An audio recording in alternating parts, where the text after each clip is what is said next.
Bonjour tout le monde, alors aujourd'hui on se retrouve sur une nouvelle vidéo, donc celle-là présentera la guerre qu'on a faite il y a 3 jours. Donc elle sera faite en trois parties. Donc première partie je ferai les ADV7, donc leurs attaques, hein. Puis en deuxième partie je ferai toutes les attaques de nos HDV8. Et en troisième partie je ferai toutes les attaques de nos HDV9 et 10. Donc vous inquiétez pas, je vous mettrai des liens de façon à naviguer relativement simplement et puis rapidement bien sûr, de façon à pas vous faire perdre votre temps, quoi. Donc oui, j'ai pris un peu de retard sur la vidéo, j'avais pas spécialement le temps, désolé. Donc on va passer sur les replays là, donc on va partir sur nos HDV7 là du coup. Donc voilà.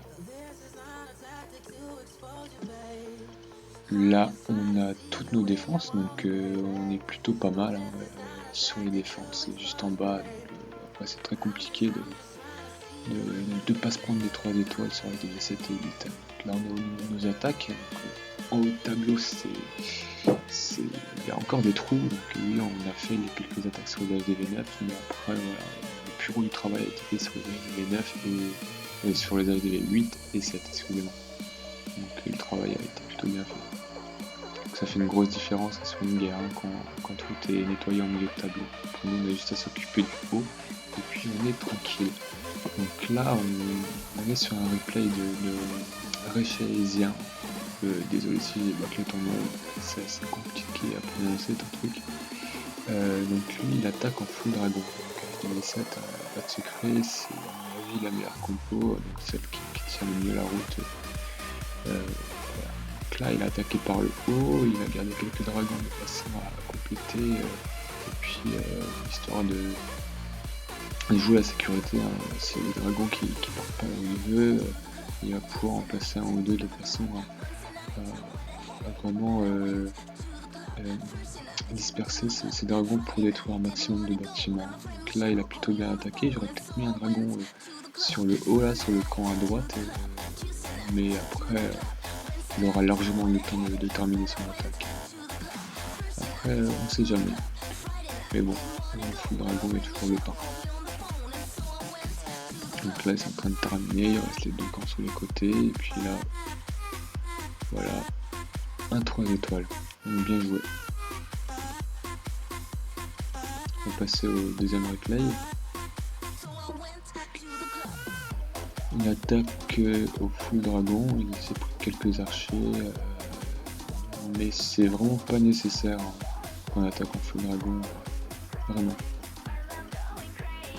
On s'est laissé, bon après là les dragons de niveau 1, c'est pas super, il a pris des soins, j'aurais opté plutôt sur des foudres pour détruire l'anti-aria de niveau 5 là, puis la deuxième après, sur les dragons, pas spécialement leur faire des dégâts.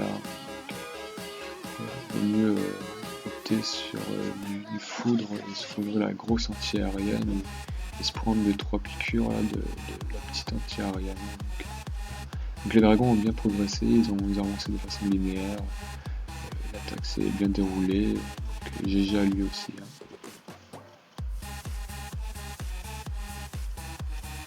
Donc le troisième replay. Il attaque au full dragon aussi, hein. Donc là pareil, il a pris 20 archers, c'est vraiment pas nécessaire, même si c'est pour les coins tout ça, vous avez largement le temps de finir l'attaque contre des HDV7, hein. Le full dragon c'est énorme, il vous reste facilement une cinquantaine de secondes à la fin de l'attaque, c'est largement faisable. Et puis même si c'est pour le château de clan, c'est vraiment pas nécessaire, les dragons s'occuperont du château facilement. À la rigueur, si vous avez peur, vous prenez un dragon 5 dans votre château de clan et puis vous le lâchez sur le dragon ennemi avec un petit dragon derrière, et puis basta, le dragon est fumé, vous n'emmerdez vraiment pas avec des archers, c'est une perte de temps et c'est. Enfin, voilà, ça sert à rien, vraiment ça sert. Donc là, l'attaque est plutôt sympa, hein. Les dragons ont bien avancé, ils ont facilement pénétré au centre du village, hein. Donc ça c'est vraiment le placement des dragons, si vous les placez mal automatiquement ils vont tourner, mais là ils les ont bien placés. 3 étoiles à lui, bien joué. Ensuite, On a une attaque au full dragon aussi. Là, par contre, il a opté pour des sorts de rage et des petits sorts de soin. Que oui, ça c'est possible aussi, hein, on peut attaquer comme ça. Ça marche aussi vraiment le full dragon en F7. Il y a quelques petites variantes. Bon, le coup des archers, pas trop. Et puis, n'allez pas me foutre des cochons, des troupes terrestres avec une compo aérienne. Vraiment, c'est un coup à se fail. Et puis, ça fait vous perdez de la place, vous perdez des dragons qui pourraient vous être utiles dans votre attaque. Hein, vraiment.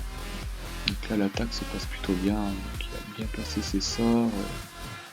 Bon, les dragons un peu décalés sur le bas, c'est pas grave, ça passera quand même. C'est pas mal de dragons. Donc voilà, ça va être encore un 3 étoiles. GG à lui.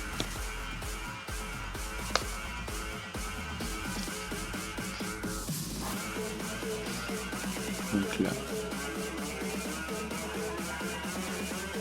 c'est une attaque de Johan, donc aussi au full dragon, avec des foudres. Ouais, c'est une attaque traditionnelle. Pas beaucoup d'attaque full dragon en foudre, c'est quelque chose d'efficace. On s'emmerde pas, il vous reste une anti-aérienne, facilement détruisable. Vraiment, c'est l'efficacité, la sécurité par la même occasion. Donc là, il a bien placé ses dragons. Donc, on voit qu'ils sont clairement au centre du village.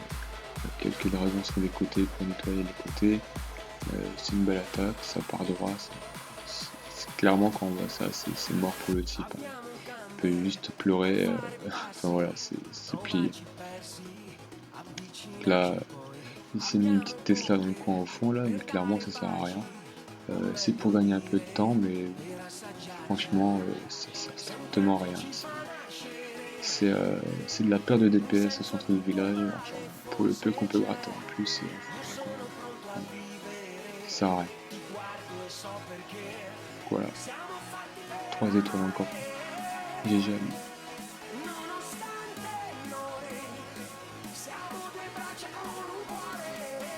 Donc là, toujours au full dragon, sort de foudre anti-aérienne, et puis on attaque à l'opposé.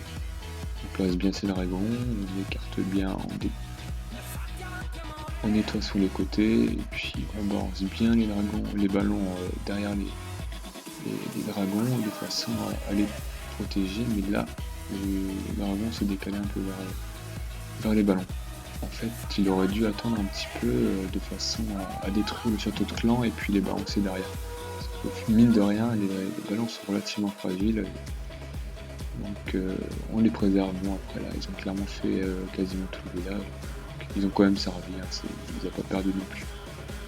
Même sans, il aurait fait le village sans problème. Donc voilà, un 3 étoiles en plus, bien joué. On passe au replay suivant. Donc là, c'est une attaque que j'ai faite avec mon deuxième compte. Que au full dragon sort de foudre.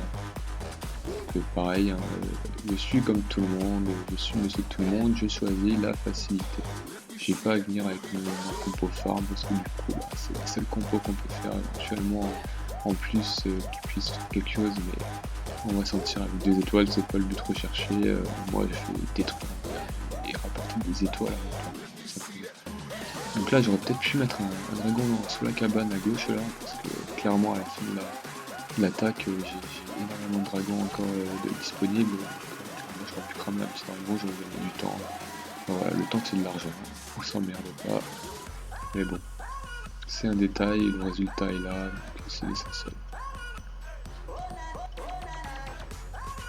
Et voilà, donc c'est un 3 étoiles en plus. Que le replay suivant.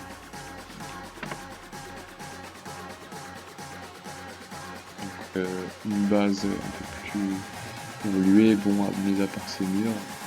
En full dragon, même si c'est un HDV8 et lui un HDV7, ça passe quand même. Il suffit de savoir le placer, et ça passe tout seul.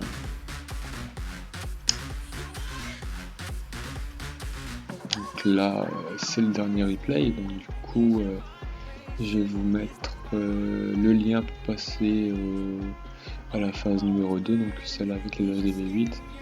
Donc voilà. Là pareil, les dragons bien filés au centre, c'est bien passé. Il y a pas mal de dragons de disponibles encore, hein, donc clairement il a torché le village. Ce sera encore un 3 étoiles. Donc voilà, je vous laisse patienter et on se retrouve tout à l'heure pour la suite de la vidéo.